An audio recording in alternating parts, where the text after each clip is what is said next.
By the time I turned 20, I still had very little idea what I wanted to do with my life. I could read the New Testament in Greek.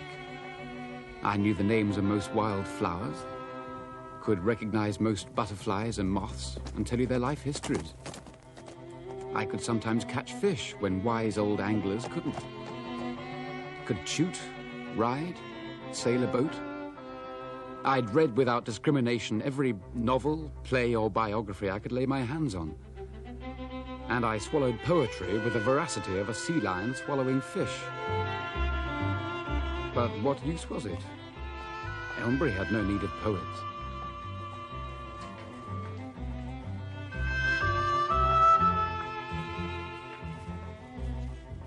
Did I even want to spend the rest of my life in Elmbury, where I'd been born and brought up?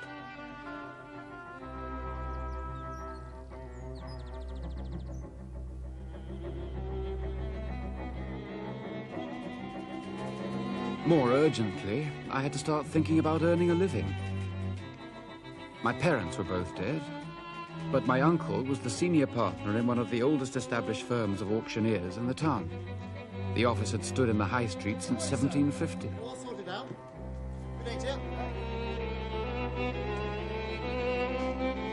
But what did I know about commerce? My head was full of horses, fishes, motorbikes, girls, and an astonishing store of knowledge altogether irrelevant to a commercial career. With these qualifications, it was decided that I should set out to become an auctioneer. Morning. Morning. Morning.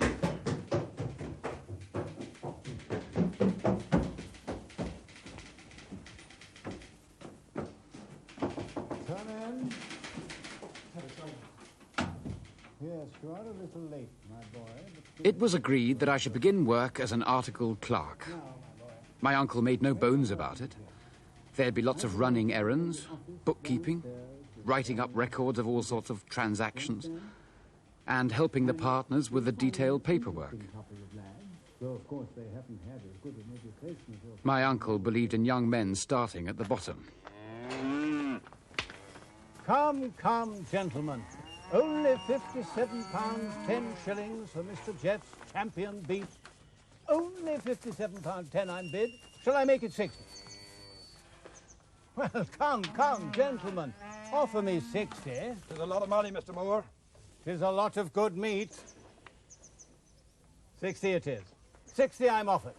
I'm going to sell this fine beast for 60. You all know where it comes from, gentlemen.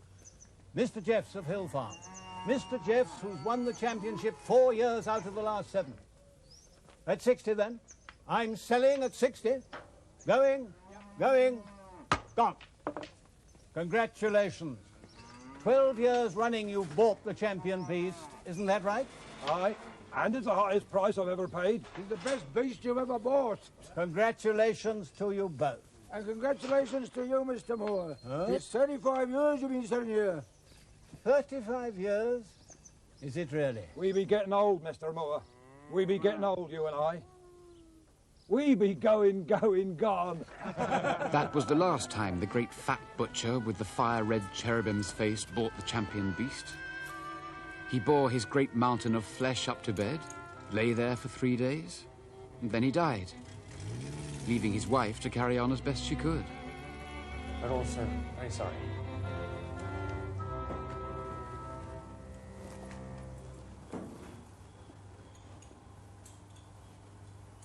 He went very quiet for a man of his size. Quiet as a little child, he lay.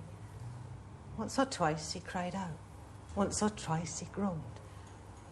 Tried to hear what he was saying, but 'twas only a whisper. What a job it is, missus, he said to me. What a job it is. What a job. I felt a little shiver run down my spine. It was an echo of something very old. Something I'd read. Then I remembered.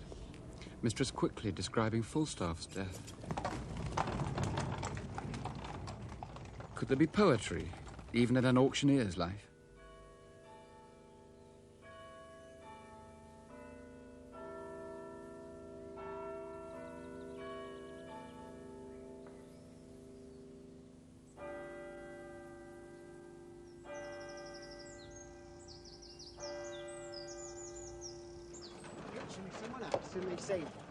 The two other youths articled to my uncle were happy-go-lucky fellows who mistrusted me at first, as they'd heard I'd been to public school, was probably la-di-da and sissy, didn't drink beer and wore +4s instead of the conventional breeches and gaiters. These defects were soon put right. Smart indeed. No, you look fine. Come on, roll up now. It was in their company that I got to know the local farmers' sons. They were fine, upstanding young men, a boisterous, rip-roaring breed. Jerry! John Moore, the boss's nephew. Jerry Nixon. Indeed, I believe the farming community is the only one in England which still breeds at a sufficient rate and yet manages to keep its stock sound by the inbreeding of good qualities, an admirable form of artificial selection. You want me going on with Bob after the dance, will you? Can I take you? They had their flirtations with the local barmaids, but in the end, like their fathers before them, almost to the man, they married farmers' daughters.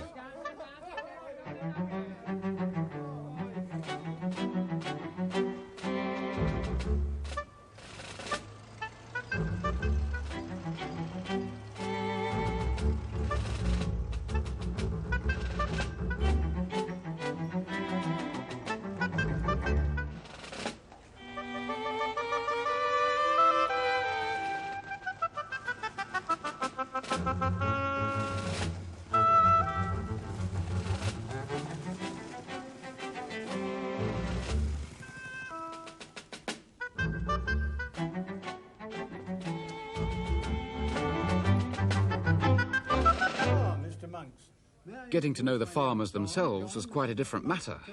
There were formalities to be observed here, in which my uncle, after a lifetime of experience, was expert.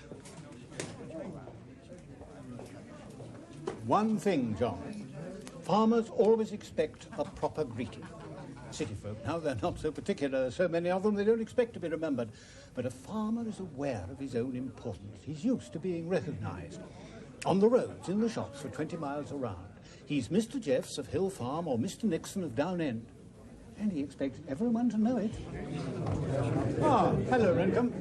No doubt the farmers' sons would one day assume the same dignity, if wars or other calamities allowed. Unfortunately, by that time, England's farming stock had already suffered its own different sort of selection.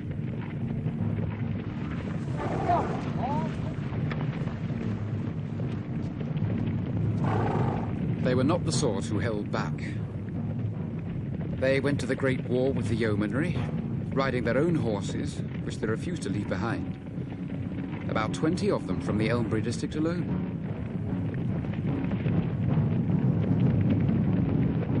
In February 1915, somebody decided that the time had come to exploit a breakthrough and ordered the cavalry into the gap.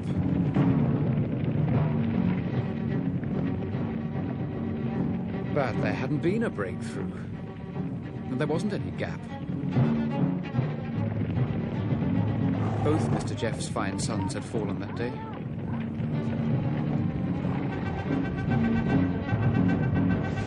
Out of the 20, only 7 survived.